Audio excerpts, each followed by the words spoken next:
ሰላም ጤና ይስጥልኝ። ሰላማችሁ ዝት ይበልልኝ ቤተሰቦቻችን እያልኩኝ ዛሬ ደግሞ በብዙዎቻችሁ ጥያቄ መሰረት አዲስ አበባ ውስጥ ሊገኝ የሚችል ወይም ደግሞ በቅርብ ርቀት ልናገኘውና ሄደን ልንሳለመው የምንችልበትን አይነት የጻድቁ አባታችን አቡነ ሀብተ ማርያም ወይም ሀብትዬ ገዳምን እስቲ ያሳየኝ ላላችሁኝ ደግሞ ሄደን የምናይበትን መንገድ አሁን አሳያችኋለሁ። ተከተሉኝ። መልካም ቆይታ። እንግዲህ መነሻችንን የምናደርገው እንደሌላው ጊዜ ከመናኸሪያ ሳይሆን ሁላችሁም ልታውቁት ትችላላችሁ ብዬ አስባለሁ። ጣፎ አደባባይ ከሚባለው ነው ዛሬ የምንነሳው። ረጅም ርቀትን እንደሌላው ጊዜ አንሄድም። ስለዚህ ዛሬ ደግሞ ጣፎ አደባባይ እንሄዳለን። ከየትኛው መቅጣጫ የሆነን ሰዎች ከየትኛውም ክፍለ ከተማም የምንነሳ ሰዎች መጀመሪያ ጣፎ አደባባይ እንሄዳለን። ጣፎ አደባባይ እንደደረሰን በታክሲ የ2 ደቂቃ ወይም ደግሞ በእግር ደግሞ የ5 ደቂቃ የምትሆን በደብረ ብርሃን አቅጣጫ ወደ ደብረ ብርሃን ወይም ሰንዳፋ መስመር ላይ እንሄዳለን። በእግር እንሂድ በጠዋት ነው የምወጣው ካለን ደግሞ የ5 ደቂቃ ማትሞላ የእግር መንገድ ናት። በታክሲ እንሂድ ደግሞ ካለን ጋሪ ተራ የሚል ታክሲ ያለ 10 ብር ነው የሚያስከፍሏችሁ። እንደኔ ሐሳብ ግን በእግርም ወክ ብታደርጉ በጣም ይመረጣል፣ ቅርብ ስለሆነ። ስለዚህ ታክሲ ተራ የሚለው ታክሲ እንሂድ ካላችሁ 10 ብር ተከፍሉና እንደሄዳችሁ በስተቀኝ በኩል የጻድቁ አባታችን አባ ኪሮስን ቤተክርስቲያን አቅጣጫ ጋር አውርደኝ ትሉታላችሁ። እዛ ጋር ያወርዳችኋል። እንግዲህ የጻድቁ አባታችን አባ ኪሮስ ቤተክርስቲያን ጋር እንደደረስን የጻድቁ አባታችን አቡነ ሀብተ ማርያም የሀብትዬ ባጃጅ እናገኛለን ማለት ነው። እዛው ጋር ፊት ለፊት ጋር እንጭናሉ። በባጃጅ በሰው 50 ብር ነው የሚያስከፍሉት። 5 ሰው ነው የሚጭኑት። ማለት ቀጥተኛ የሆነ ትራንስፖርት ሳይሆን ያለው ወደ ገዳሙ ብቻ ስለሆነ የሚሄዱት ተመላሽ ብዙ ሰው ስለማይኖራቸው ብዙውን ጊዜ በኮንትራት ነው የሚሄዱት። በኮንትራት 250 ብር መሄድ ትችላላችሁ። አንድም ሁለትም ሶስትም ከሆናችሁ እንደዛ ማለት ትችላላችሁ። በኖርማል ትራንስፖርቱም ደግሞ ዋጋ ሊድ ካላችሁ በሰው 50 ብር ነው የሚያስከፍሉት። እስኪሞላ ድረስ ይጠብቃሉ። ብዙም ላይ ቆይ ይችላል። ምክንያቱም ብዙ ሰው እንዳልኳችሁ እዛው ፊት ለፊት ላይ ጻድቁ አባታችን አባ ኪሮስ ቤተክርስቲያን የሚመጣ ሰው ስለሚበዛ ሀብትዬን በወራቢ ክብረ በዓል ላይ ምናምን ስለሆነ ሰው የሚሄደው ብዙም ቋሚ የሆነ አይነት ሰው ላይኖር ስለሚችል እንዳልኳችሁ ቅዳሜና እሁድ በተለይ ለመሄድ ካሰባችሁ በጣም ብዙ ሰው ሊኖር ይችላል። በጣም ደስ የሚል አይነት ድባብም አለው። ብዙ ሰውም ስላለ በጣም ደስ ይላል። በኖርማል ቀን ግን ከሰኞ እስከ ዓርብ ባለው ቀን ደግሞ ሄዳለሁ ካላችሁ እንዳልኳችሁ ቤተክርስቲያኑ ገዳሙ ላይ ደርሶ የሚመጣ አይነት ሰው ስለሌለ በኮንትራት መልክ ነው የሚወስዷችሁ። ስለዚህ ያለው የትራንስፖርት ሁኔታ ይሄን ይመስላል ማለት ነው። በግል መኪናችሁ ደግሞ ለመሄድ የምታስቡ ሰዎች ካላችሁ ደግሞ ጣፎ አደባባይ ወደ ደብረ ብርሃን መንገድ አሁን ያልኳችሁን አቅጣጫ እንደያዛችሁ 1 ደቂቃ 2 ደቂቃ ማትሞላ አይነት መንገድ እንደሄዳችሁ በስተቀኝ በኩል ወደ አባ ኪሮስ የምትወስድ መንገድ አለች። ወደ ጻድቁ አባታችን አባ ኪሮስ መንገድ የምትወስድ አስፋልት አለች። ወደሱ እንደተገነጠላችሁ እሱኑ አስፋልት ይዛችሁ ወደ ግራ ወደ ቀኝ የለውም፣ እሱኑ አስፋልት ይዛችሁ ተከተላችሁ እንደሄዳችሁ ጻድቁ አባታችን ሀብትዬ ገዳም ጋር በር ጋር ነው የሚያደርሳችሁ ማለት ነው። በስተግራ በኩል ነው ገዳሙ ያለው።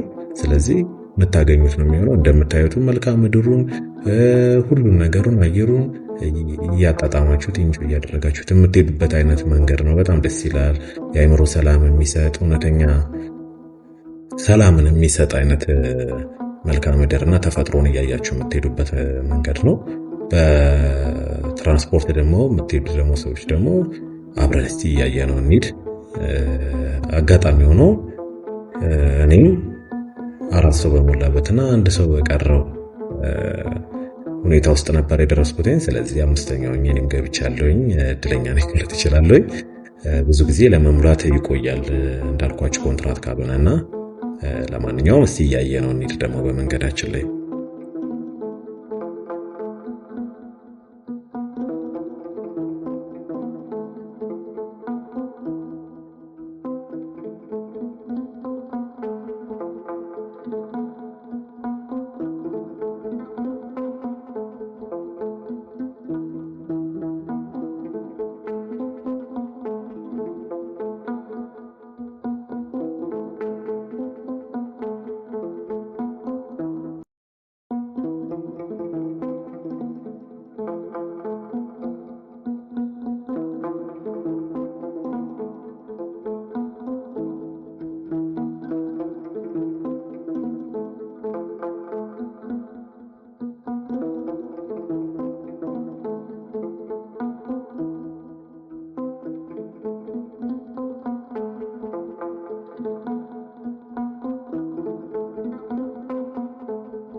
ገዳሙም እንደምታዩት የሚያማምሩ መልክዓ ምድሮችን እያየን እንሄዳለን ማለት ነው። በባጃጅ የ7 ደቂቃ መንገድ ሲሆን በኖርማል በእግር እንኳን ለመሞከር የሚታሰብ አይነት አይደለም፣ ይርቃቸዋል። ወር ደግሞ መንገዱም ብዙም ለእግር የሚማርክ አይደለም ብዬ ሪኮመንድ አደርጋቸዋለሁ። በባጃጅ ብትሄዱ ግን የ7 ደቂቃ ባጃጅ መንገድ ናት። ስለዚህ በሩ ጋር ነው የሚያወርዳችሁ። እስከዛ ድረስ ደግሞ እንደዚህ መልክዓ ምድሮችን እያያችሁ እየተዝናናችሁ አእምሯችሁንም ውስጣችሁ ላይ ያለውንም ጥያቄ እየመረመራችሁ ከራሳችሁ ጋር እየተነጋገራችሁ የምትሄዱበት አይነት መንገድ ነው። እየተዝናናችሁ የምትሄዱበት መንገድ ስለሆነ እንግዲህ ወደ ጻድቁ አባታችን አቡነ ሀብተ ማርያም ገዳም በር ጋር እንደርሳለን ማለት ነው መንገዱ እንደጨረስን።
በሩ ጋም ደግሞ ስንደርስ እንደምታዩት በጣም ያምራል። በርጋ ሲደረስ በጫማ አይገባም። ጫማና እንትናችንን አውልቀን የያዝነውን ነገር በርጋ ማስቀመጥ እንችላለን። በጣም ሴፍ የሆነ ቦታ ነው። ስለዚህ ጫማችንን በፌስታል አድርገን በርጋ እናስቀምጠውና እንገባለን ማለት ነው። እና ከመግቢያው ጀምሮ እንደምታዩት እንግዲህ በጣም የሚያምር ቦታ ነው። የተቀደሰ ስፍራ ነው።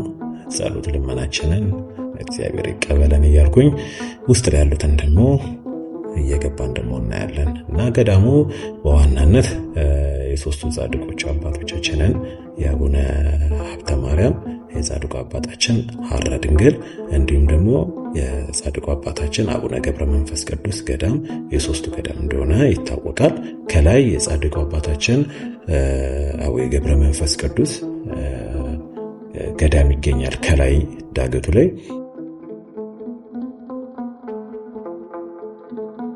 ከስር ደግሞ የምታዩት ቤተክርስቲያን ደግሞ የጻድቁ አባታችን አቡነ ሐራ ድንግልና አቡነ ሀብተ ማርያም ገዳም በመባል ይታወቃል ማለት ነው።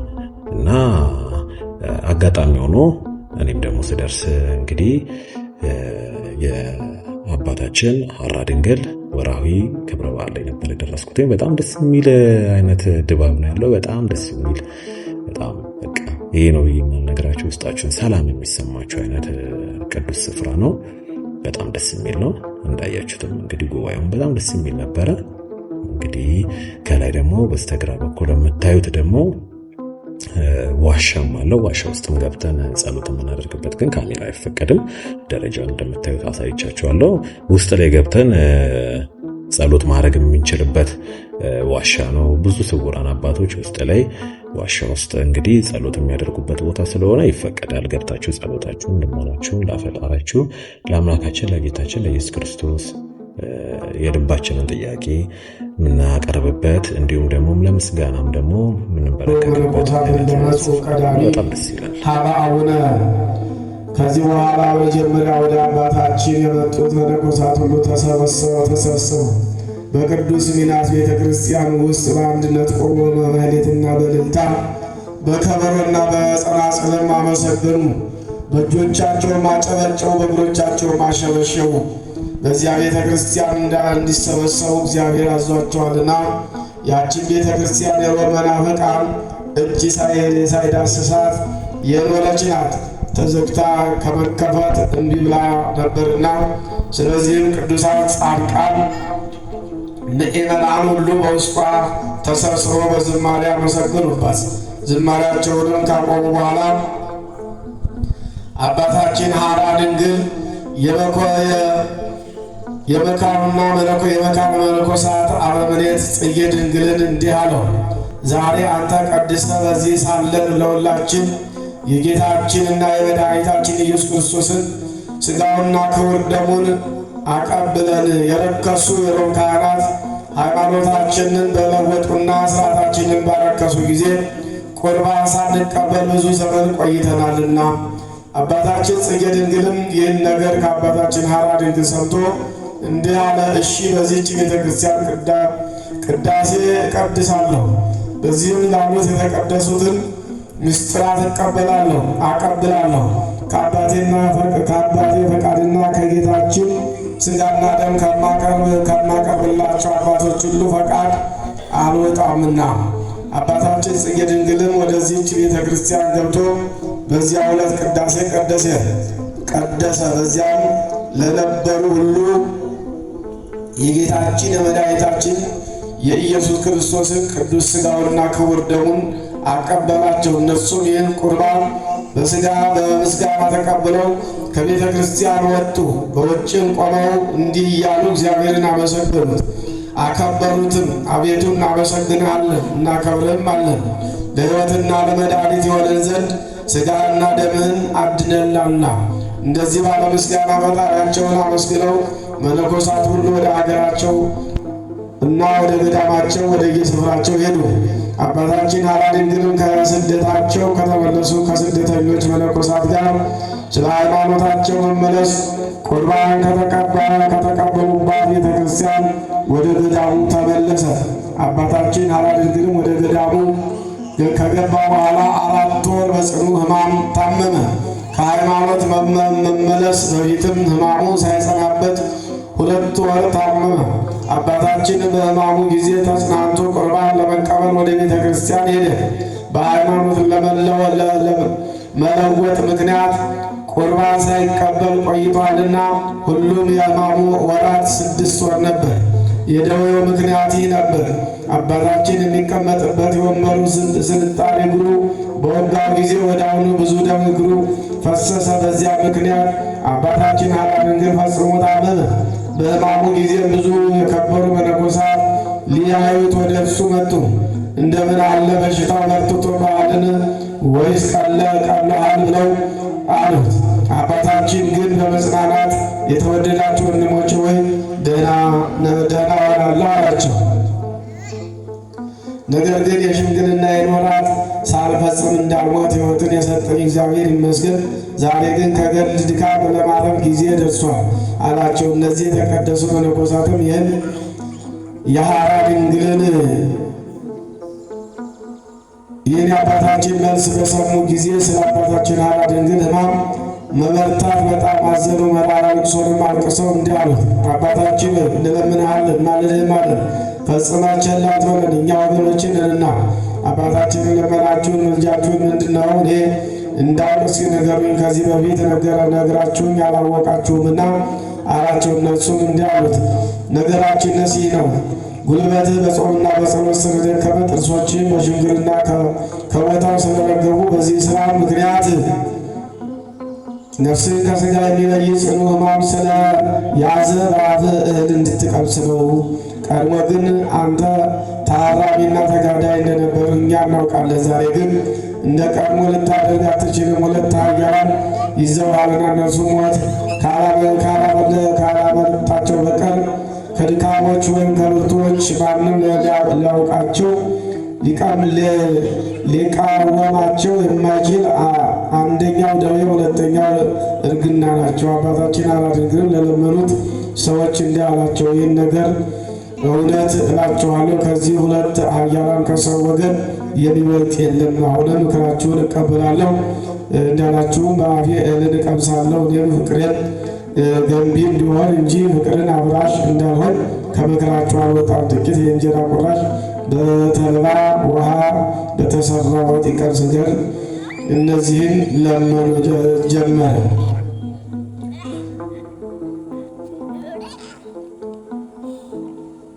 የሰማነውን በልቦናችን ያሳድርብን። ከጻድቁ ከአቡነ ሐራ ድንግል ረድኤት በረከት ያሰፈን ዘላለሙ አሜን።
ሻሁኑ እግዚአብሔር ለሥላሴ ይድረስ ምስጋናችን።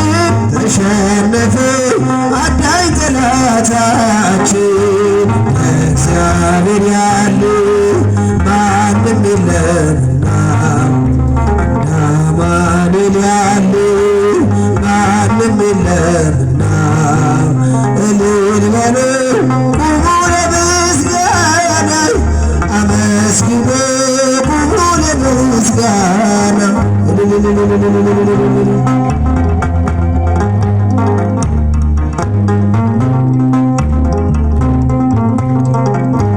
የኢያሪኮን ቅጥር የማይደፈረው ይኸው ፈራረሰ የሰው ልጅ ሳይነካው። ኃይለኞቹ ቢበረታቱብን እንጸናለን እርሱ ተደግፈን።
በስተግራ በኩል ደግሞ የምታዩት ደግሞ ይሄ እንደገባችሁ በግቢው በስተግራ በኩል የምታገኙት ደግሞ ጸበል ስፍራውን ሲሆን በአንዴ እስከ 6 ሰው የሚጸበልበት በጣም የሚያምርና ሰፊ የሆነ ጸበል ቤት ነው የምታዩት ማለት ነው።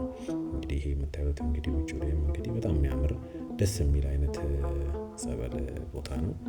እንግዲህ በውስጣችንም ያስጨነቀንን ነገር ሀሳብ ጭንቀታችንን ሁሉ የምንረሳበት ደዌያችንንም የምንፈወስበት ቅዱስ ጸበል ስፍራ ቦታ ነውና በጣም ደስ የሚል አይነት ሆኖ አግኝቼዋለሁኝ። በጣም ደስ ይላል።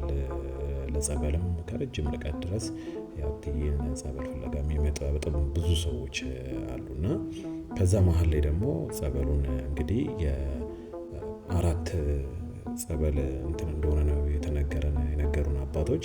የእናታችን ቅድስት ኪዳነ ምሕረት፣ የጻድቁ አባታችን አቡነ ሀብተ ማርያም ሀብትዬ፣ የጻድቁ አባታችን አቡነ ሀራ ድንግል እንዲሁም ደግሞ የጻድቁ አባታችን አቡነ ገብረ መንፈስ ቅዱስ ጸበል እንደሆነ ነው የተነገረን።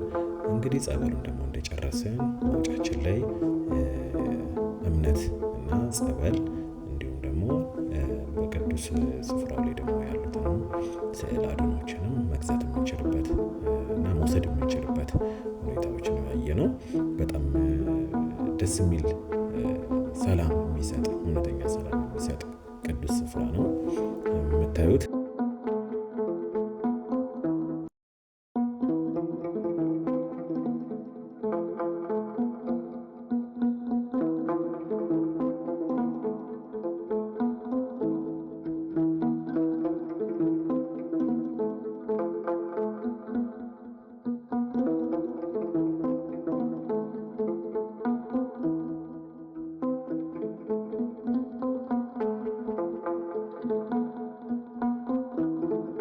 የምታዩት እምነት ነው። የጻድቁ አባታችን ሀብትዬ እምነት ዕጣን እንደሆነ ይታወቃል። እንዲሁም ሎሚ ይሰጣችኋል፣ እሱን ትወስዳላችሁ። ከዛ በኋላ እንግዲህ ጸሎት ልመናችንን አምላካችን ይቀበለን ብለን ወደ የቤታችን በሰላም እንሄዳለን ማለት ነው። ያለን ቆይታ ይህን ይመስላል። እንደወደዳችሁ ተስፋ አደርጋለሁ። ላይክ፣ ሰብስክራይብ እና ሼር በማድረግ እንግዲህ ቤተሰባዊነታችንን አጎልብቱልን እያልኩኝ እኔም እሰናበታችኋለሁ።